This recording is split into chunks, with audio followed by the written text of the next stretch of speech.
Good morning friends, Anita daily ಬ್ಲಾಗ್ಗೆ ಸ್ವಾಗತ. ಮಕರ ಸಂಕ್ರಾಂತಿ ಹಬ್ಬದ ಎಲ್ಲರಿಗೂ ಶುಭಾಶಯಗಳು.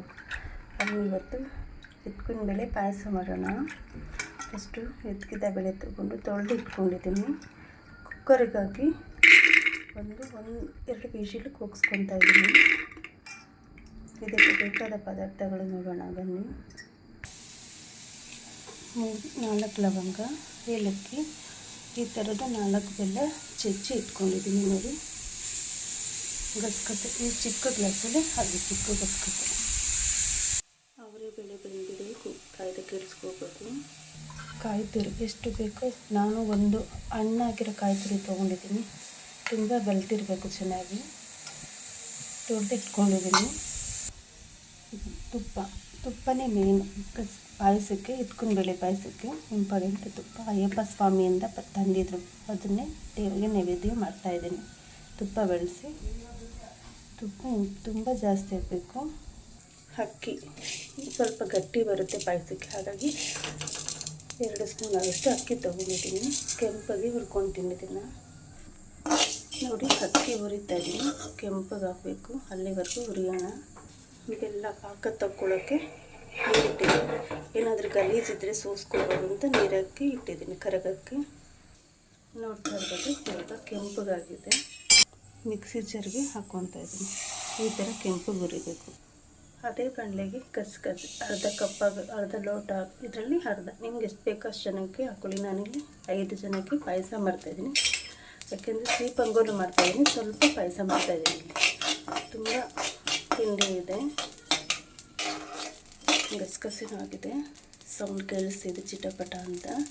ನಾನು ಸಿಹಿ ಪೊಂಗಲ್ಲು, ಖಾರ ಪೊಂಗಲ್ಲು, ಗೆಣಸು, ಕಡಲೆಕಾಯಿ, ಹಬ್ಬಕ್ಕೆ ಎಳ್ಳು ಬೆಲ್ಲ ಎಲ್ಲ ಮಾಡ್ತಾಯಿದ್ದೀನಿ. ನೀವೇನೇನು ಮಾಡ್ತಾಯಿದ್ದೀರಾ ಕಮೆಂಟ್ ಹಾಕಿ.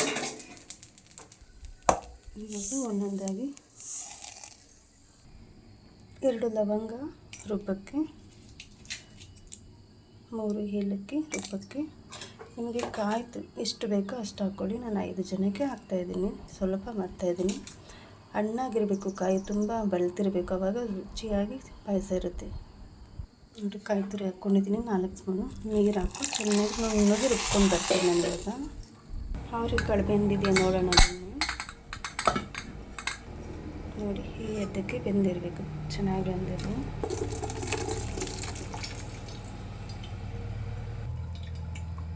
ನೋಡಿ ಎಷ್ಟು ಚೆನ್ನಾಗಿ ಬೆಂದಿದೆ. ಅವರೆಕಾಳು ಪಾಯಸ ತುಂಬ ಚೆನ್ನಾಗಿರುತ್ತೆ, ಬನ್ನಿ ಮಾಡೋಣ. ಬೆಲ್ಲ ಕರಗದೆ ಸೋಸ್ಕೊಳ್ತೀನಿ, ಚೂರು ಕರಗಬೇಕು. ಹಾಗೆ ಖಾರ ಪೊಂಗಲ್, ಸಿಹಿ ಪೊಂಗಲ್ ಮಾಡೋಕ್ಕೆ ಹೆಸರುಬೇಳೆ ಹುರಿತಾ ಇದ್ದೀನಿ ಪಕ್ಕದಲ್ಲಿ. ನೋಡಿ ಈ ಥರ ರೆಡಿಯಾಗಿದೆ. ತೆಂಗಿನಕಾಯಿ, ಗಸಗಸೆ, ಏಲಕ್ಕಿ, ದ್ರಾಕ್ಷಿ ಗೋಡಂಬಿ ಹಾಕ್ಕೊಳ್ಳಿ. ನಮ್ಮನೆ ದ್ರಾಕ್ಷಿ ಗೋಡಂಬಿ ತಿನ್ನಲ್ಲ, ಹಾಗಾಗಿ ನಾನು ದ್ರಾಕ್ಷಿ ಗೋಡಂಬಿ ತೋರಿಸ್ತಾ ಇಲ್ಲ. ಪಾಯಸಕ್ಕೆ ಇವಾಗ ಈ ಸ್ಪೂನಲ್ಲಿ 5 ಸ್ಪೂನ್ ತುಪ್ಪ ಹಾಕ್ತಾಯಿದ್ದೀನಿ. ತುಪ್ಪ ಜಾಸ್ತಿ ಹಾಕಬೇಕು. ಇವಾಗ ತುಪ್ಪ ಕಾಯ್ದಿದೆ. ಏಲಕ್ಕಿ 2 ಲವಂಗ ಹಾಕ್ತಾಯಿದ್ದೀನಿ. ಹಾಗೆ ಇಲ್ಲಿ ಕಾಳು ಬೇಯಿಸಿಟ್ಕೊಂಡಿದ್ದೆ, ತುಪ್ಪದಲ್ಲಿ ಹಾಕ್ತಾಯಿದ್ದೀನಿ. ತುಪ್ಪದಲ್ಲಿ ಚೆನ್ನಾಗಿ ಹಸಿ ವಾಸನೆ ಹೋಗೋವರೆಗೂ ಹುರಿಬೇಕು. ಹಸಿ ವಾಸನೆ ಹೋಗೋವರೆಗೂ ಒಂದು 5 ನಿಮಿಷ ಹುರಿಯೋಣ. ಬೆಲ್ಲ ಕರಗಿದೆ, ಬನ್ನಿ ಸೋಸ್ಕೊಳ್ತೀನಿ. ಇವಾಗ ಬೆಲ್ಲದ ನೀರನ್ನ ಫಿಲ್ಟ್ರ್ ಮಾಡ್ಕೊತಾ ಇದ್ದೀನಿ. ಇದು ತಳ ಸೀದೋಗುತ್ತೆ, ಅವಾಗ ತೂತಾ ಇರಬೇಕು. ಸೀದೋದ್ರೆ ಚೆನ್ನಾಗಿರೋದಿಲ್ಲ. ಬೆಲ್ಲ ಸೋಸ್ಕೊಂಡಾಯಿತು. ಇದು ಅವರೆಕಾಳು ಬೇಯಿಸಿದ್ರೆಲ್ಲ ನೀರು ಇಟ್ಕೊಂಡಿರಬೇಕು, ಚೆಲ್ಲಬಾರ್ದು. 5 ನಿಮಿಷ ಕೈ ಬಿಡ್ತಾರೆ, ತಿರುಗಿಸ್ತಾ ಇರಬೇಕು. 5 ನಿಮಿಷ ಆಗಿದೆ. ಇವಾಗ ಬೆಲ್ಲದ ಪಾಕ ಹಾಕ್ತಾಯಿದ್ದೀನಿ. ನಾನು ಸಿಹಿ ಪೊಂಗಲ್ಲು, ಖಾರ ಪೊಂಗಲ್ಗೆ 2 ಇಟ್ಕೊಂಡಿದ್ದೀನಿ. ಎಷ್ಟು ಬೇಕಷ್ಟು ಹಾಕ್ಕೊತಾಯಿದ್ದೀನಿ. ಬೆಲ್ಲದ ಪಾಕ ಬಂದಮೇಲೆ ನೋಡಿ, ಕಾಳೆಲ್ಲ ಈ ಥರ ಬಂದ್ಬಿಡುತ್ತೆ. ಆವಾಗಲೇ ನೋಡಿದ್ರೆ ತುಂಬ ಮೆತ್ತಗಾಗುತ್ತೆ. ಇವಾಗ ನೋಡಿ, ಈ ಥರ ಕಾಳು ಬಂದ್ಬಿಡುತ್ತೆ. ಇವಾಗ ಬೇಯ್ತಾಯಿದೆ. ಇನ್ನೂ ಒಂದು ಸ್ವಲ್ಪ ಅಯ್ಯಪ್ಪ ಸ್ವಾಮಿ ತುಪ್ಪ ಹಾಕ್ತಾಯಿದ್ದೀನಿ. ಶಬರಿಮಲೆಯಿಂದ ತಗೊಂಡ್ಬಂದಿದ್ರು ಅಯ್ಯಪ್ಪ ಸ್ವಾಮಿ ತುಪ್ಪ. ಸಿಹಿ ಪೊಂಗಲಿಗೆ ಸ್ವಲ್ಪ ಇಟ್ಕೊಂಡಿದ್ದೀನಿ ನೋಡಿ. ಈ ಥರ ಗುಳ್ಳೆಲ್ಲ ಬಂದಿದೆಯಲ್ಲ, ಇವಾಗ ನಾವು ರುಬ್ಬಿಟ್ಕೊಂಡಿದ್ದೆಲ್ಲ ಗಸಗಸೆ ಹಾಕಿ ಅದನ್ನೆಲ್ಲ ಹಾಕಿ 5 ನಿಮಿಷ ಕುದೀತಿದೆ.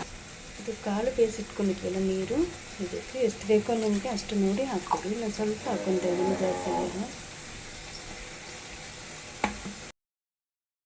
ಪಾಯಸ ಆಗಿದೆ. ಇವಾಗ ಎತ್ಕೊಂಡ್ ಬೇಳೆ ಪಾಯಸ ರೆಡಿ. ನೀವು ಏನೇನು ಮಾಡಿದ್ರ ಅಂತ ವಿಡಿಯೋ ಮಾಡಿ ಹಾಕಿ. ತುಂಬ ಚೆನ್ನಾಗಿರುತ್ತೆ. ಅವರೆಕಾಳು ಎತ್ಕಿದ ಪಾಯಸ ಅಂದರೆ ತುಪ್ಪದಲ್ಲೇ ಚೆನ್ನಾಗಿ ಹುರಿಬೇಕು, ಆವಾಗ ಚೆನ್ನಾಗಿರುತ್ತೆ.